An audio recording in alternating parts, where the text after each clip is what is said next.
you want to win, then get your family, like just saying, look, let's sit down and we're gonna figure out 15 different ways to make money.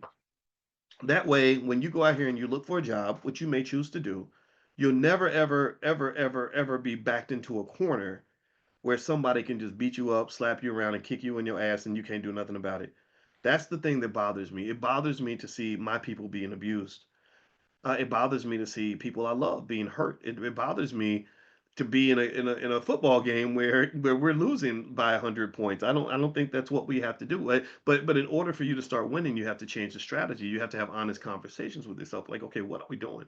Why do we keep fumbling the ball? Why are we throwing the bag away? Like, what's really going on here? Because the thing is that the black community has far more than its spending power. We always talk about black spending power, and first of all, there's no power in spending. Like spending, that's an oxymoron. That's not. It's like whole power. Like my power is that I'm a whole. Like that's not. That's it's not. There's nothing powerful about that. Like really. So spending is and to some extent we end up becoming the economic holes of society where every corporation knows that if they want to make a profit they just sell things to black people, right? Because we just give our money away. But our spending power is not our greatest form of economic power. What's really the most powerful is not what we spend, it's what we have. It's who we are. It's what we can. It's what we're capable of doing. And so when you have that much power, in my opinion, it's very important for you to understand what's going on here. What's happening in the black community. What I visualize is I visualize us having a backyard full of oil. What's our oil? Our oil is our wealth. It's all the things that we are able to do for ourselves and others that generate wealth and income for others. Starting with our entertainment, our athletes are the best athletes on the planet.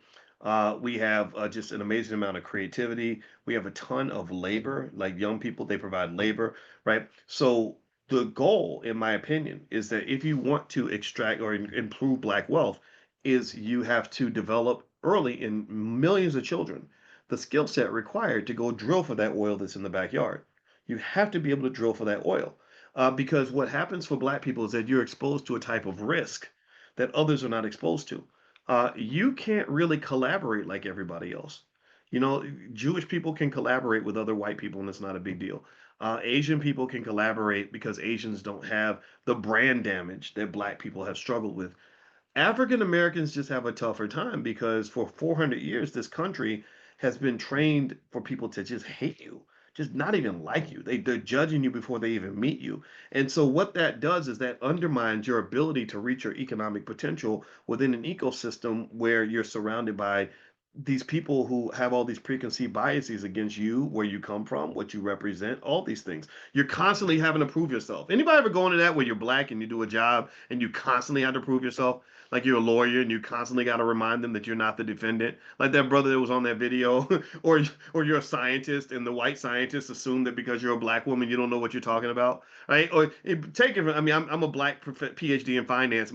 I was the top student in my class, but no one believes it because I guess I look like somebody they saw on TV that was on his way to prison. I have no idea. I have no idea. But it sucks. It's not fun. And not only is it not fun, it's not fair. And not only is it not fair, but it's actually damaging to your economic potential. It is. You could give birth right now to a child that is as brilliant as Elon Musk right now. You could give birth to a little black boy that is literally the black Elon Musk. Let's call him Belon. Belon Musk.